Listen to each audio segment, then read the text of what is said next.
Most men think loneliness is destroying them. They're wrong. It's actually building them into something most people will never become. And by the end of this, you'll never look at your alone time the same way again. Here's what nobody tells you. The man sitting alone right now, no plans, no texts coming in, no one waiting for him. That man is sitting on top of the most underrated advantage in modern life, but only if he knows how to use it. Most don't, and that's exactly why I'm here. Think about the last time you were truly alone, not scrolling, not watching something to kill the silence, actually alone with your own thoughts. What did you feel? Discomfort? A quiet panic? That feeling you're supposed to be somewhere, doing something, with someone? That feeling has a name, and it's not loneliness, it's withdrawal. Your nervous system detoxing from the noise of a world that trained you to need constant input just to feel okay. And here's the thing about withdrawal.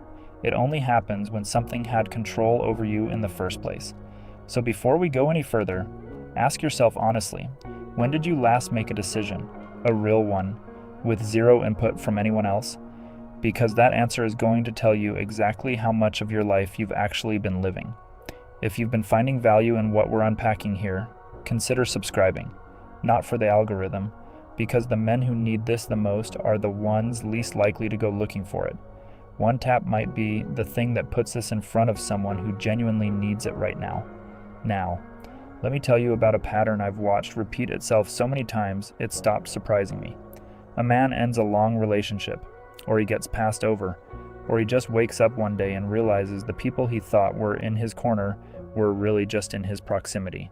And the silence that follows that realization, that brutal, suffocating silence, most men spend every waking moment trying to escape it. Dating apps, endless plans, anything to avoid sitting still with themselves.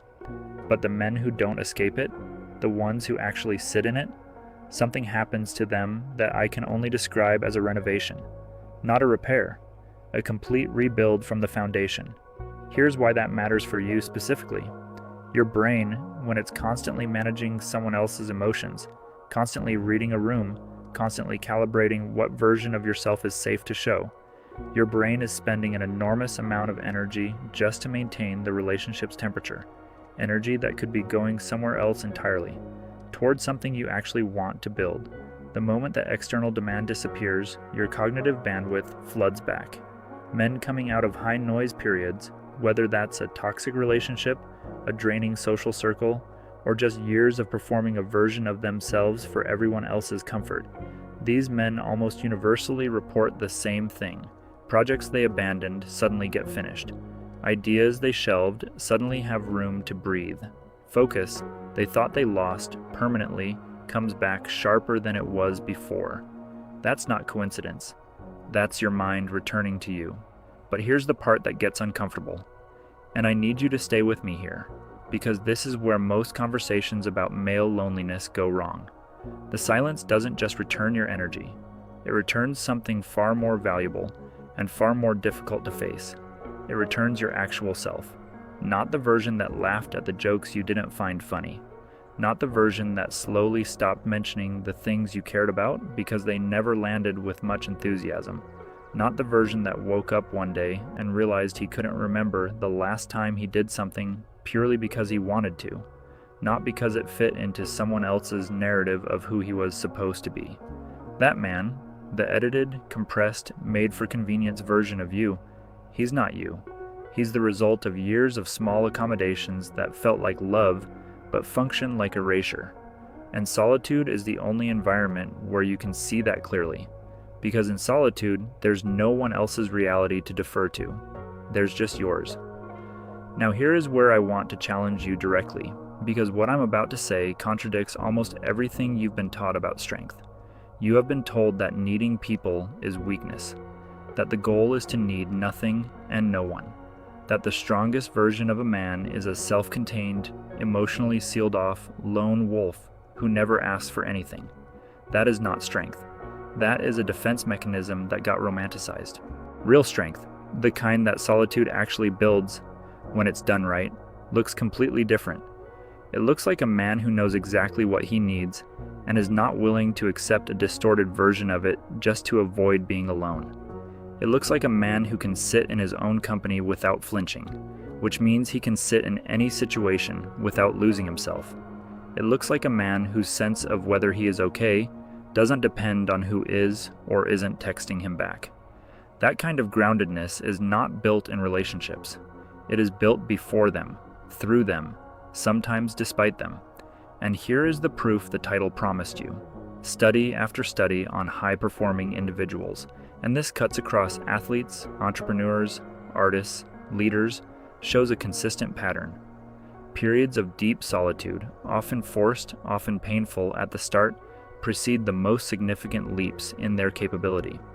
Not because solitude is magic, because solitude is the only condition where a man has no choice but to develop a relationship with himself. And that internal relationship is the one that determines everything else. Your relationship with yourself determines the quality of your focus, the quality of your decisions, the relationships you accept, the ones you walk away from, what you build, what you tolerate, how you show up when it matters and no one is clapping. The man who is terrified of his own company will do anything to escape it. He will accept bad relationships. He will stay in situations that drain him. He will trade his peace for the temporary relief of not being alone. And he will call that love because it's easier than calling it what it actually is, fear.